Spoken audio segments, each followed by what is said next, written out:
Kon'nichiwa and welcome to Japan, a land where timeless tradition meets breathtaking beauty. I'm sailing port to port aboard Holland America Line, uncovering this incredible country, one coastal gem at a time. From ancient temples to neon-lit streets, every stop has a story and a flavour. So get ready for mouth-watering sushi, sizzling street food, and the smooth, refined taste of locally brewed sake. I'll take you behind the scenes of traditional breweries and into the heart of Japan's rich culture with handy tips and tricks along the way.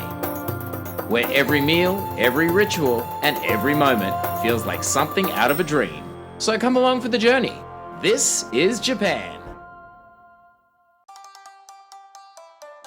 G'day everyone and welcome to my Japanese adventure.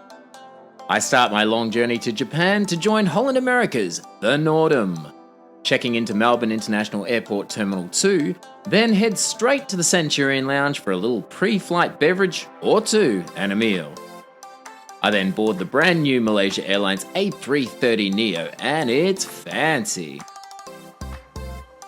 After a 3-hour layover in Kuala Lumpur visiting the Travel Club Lounge, I'm on my final leg to Narita, Japan. Arriving in Narita, I check into my hotel, the A&A Crown Plaza Hotel, and stock up on some essential Japanese snacks for the evening ahead from the 24/7 convenience store located very conveniently inside my hotel. Also, to take out cash from the cash machine, which only charged me a $2 Australian dollars transaction fee, much cheaper than the airport currency exchange. As I've flown in the day before and arrive at 9 AM, I decide to take the free shuttle bus supplied by the hotel to Narita Station. I did a little bit of research and decided to visit the very beautiful historic town of Sawara. To get to Sawara, I needed to take the local train at a cost of 510 yen one way, which is approximately $5 Australian dollars, so a $10 return trip. Bargain!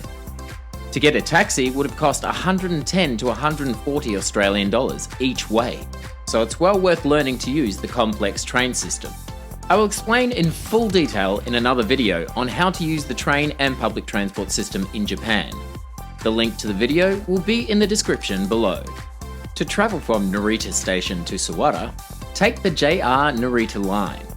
From the Narita Station, I take the JR Narita line to Sawara Station, which is a 30-minute train ride. There are 2 trains every hour. I have reached my destination in Sawara. My first stop is to visit my very first sake brewery, the Tokun Sake Brewery, and I'm super excited to learn about one of my favourite Japanese beverages. The Tokun Sake Brewery was established in 1825 during the Edo period. It is located near the Ono River, which made sake transportation very accessible. The brewery has won gold medals for its sake for 16 consecutive years, so I couldn't wait to sample some of the brewery's finest brews. I opt to sample number 2 on their tasting menu, with 4 different varieties to sample at a cost of 800 yen. And I got to keep the sake glass as a gift, winning. The brewery does run tours, however, this needs to be organised well in advance. Here are the contact details if you would like to organise a tour. Fun fact, did you know it's not called sake in Japan? Yes, you read that right. In Japan, the word sake is actually a general term for any alcoholic beverage, beer, whiskey, wine, you name it. The proper term, what we call sake, is Nihonshu, where Nihon means Japan and shu refers to alcohol. So when you're in Japan and want to sound like a pro, ask for Nihonshu instead of sake. My next stop, that was conveniently located a short walk away on the same side of the street, was the Baba Honten Sake Brewery. This was another brewery steeped in history and was established in 1842. There were a lot of fascinating exhibits giving a small glimpse into the brewing process and the machinery that was used to produce the sake and what life used to be like. English was not the strong point at this brewery, so Google Translate will be your best friend.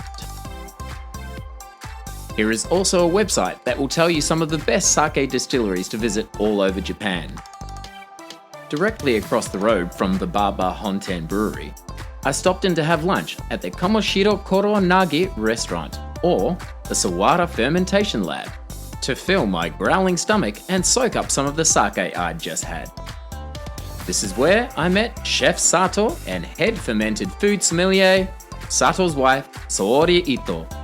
I felt very privileged when Sawara Ito and Sato invited me into their kitchen to let me see how my lunch was prepared. Sato prepared a selection of his specialty onigiri. Sato shapes the rice in his specialty triangle-shaped molds, places the fillings in the middle, then dips his hands in salt and water to shape into the final triangle shape that onigiri is known for. Sato then wraps each triangle with nori, a dried seaweed commonly used to make sushi rolls. Finally, tops the shoyuzuki with a soy-cured egg yolk, and we are ready to eat. Look at how beautiful they are.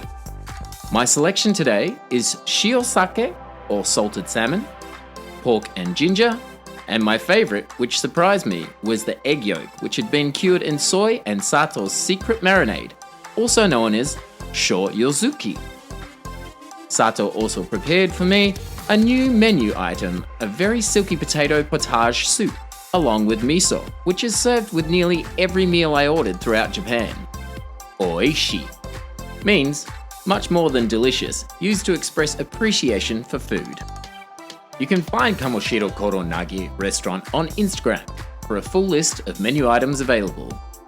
With a full belly, I decide to have a walk around Sawara's Old Town, often called Little Edo. Little Edo is a well-preserved historical district in Katori Chiba Prefecture, known for its canals, traditional residencies, merchant shops and warehouses, dating back to the Edo period. It's a charming, walkable area that offers a glimpse into Japan's past. You can take a tour by flat-bottom boat. The boat travels on the Ono River, allowing passengers to view Sawara's historic district and traditional architecture from the water. You can join the boat tour from the Jar Jar Bridge, a distinctive bridge with a waterfall that flows twice hourly. The tour goes for 30 minutes and is a cost of between 1,300 and 1,800 yen per person. If you would like to know more about the history of Sawara, why not take a look at the Ino Tadadaka Museum, which is a cost of 500 yen, or 800 yen to see the Dashi Kaikan Museum also. After being awake for nearly 48 hours straight, I decide to call it a day and head back to my hotel room to enjoy my first night in Japan with a few Japanese treats, all this costing under 20 Australian dollars. Bargain!